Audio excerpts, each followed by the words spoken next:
So I think the brand story really starts in 1997, which was roughly a year after Mr. Raman had taken over.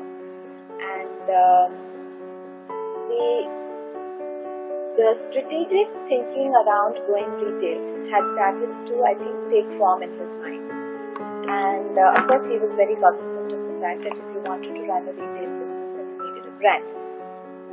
And perhaps what really triggered off the whole initiative was that I think there was some point in time when he was meeting a lot of people from the group company and even people within the organization, ICICI. And when he looked at all their cards, they all looked completely different. And particularly the group company subsidiaries, all the logos were completely different. Also, he mentioned that even the font that was being used in correspondence, everything looked different and everything jarred. Correct. Absolutely. Okay. Yeah. So there were a lot. I'll have a second comment. So it started from there, and therefore the first thought really was that we need to have a common corporate identity. So even before you build the brand, what is the corporate identity that you want to create? And at that time, we were very new to this whole concept of branding and corporate identity creation, and we thought we needed some help from experts. And we actually looked at some, expert consultants in this area, including Wally Ollins. I remember is a very large, significant player in this field internationally. And we said, let's also get somebody who's a domestic player who understands. There was a small company called Artistry, who was attached at that time to ONM in terms of name and the title. And who was heading it? Actually, it's a friend of Mrs. I'm trying to recall his name. It'll come back to me. I can find out.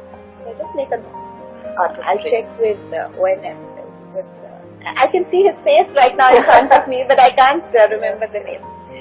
Actually, Mrs. Gupta will also know.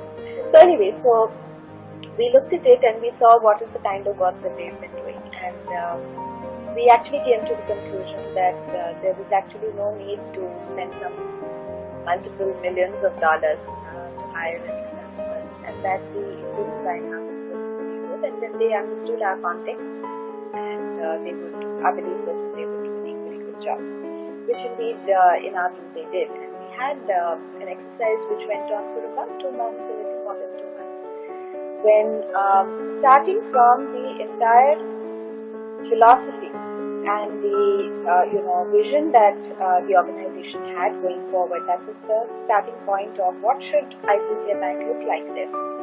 And starting from there, the entire identity was created, which you now see. And of course, it was then completely architected, I would say, for the entire group of companies. So all group companies then adopted the basic architecture. So for instance, if it was ICICI, then ICICI Bank, ICICI Securities, ICICI Prudential, ICICI Mutual Fund. So all of them then adopted, the common identity. And as a result, from that point onwards, if 5 people from the organization went anywhere, they would have cards which would indeed reflect the fact that they belong to one family. So that is very important. Besides you, who else was involved in this exercise? Kalpana was involved. I used to be reporting to her for this function. But I would say that I seem to recollect that at the time that this was happening, there was very active involvement from, Kalpana, Shikha, all these people were at that time SGM, Anando, Nachiket. I remember there was a lot of active discussion and debate, in that entire senior management level. It was quite, as I said, actively debated. For instance, when we finally said orange, one was our corporate logo. Yes. But then the next part was really to say how will we look in terms of what we now call our trade dress legally, okay, which is what our, orange color and that fascia of our branches and all is now our trade dress. That's how we appear in public. And I remember there was a lot of debate because at that time we were not yet retail, we were corporate. And to have a flaming orange color as your identity was not at all corporate-like. So it was a very big step that we took at that time to say that, and I remember Anando in particular, I recollect, he said, look, this is just not appropriate for my set of clients.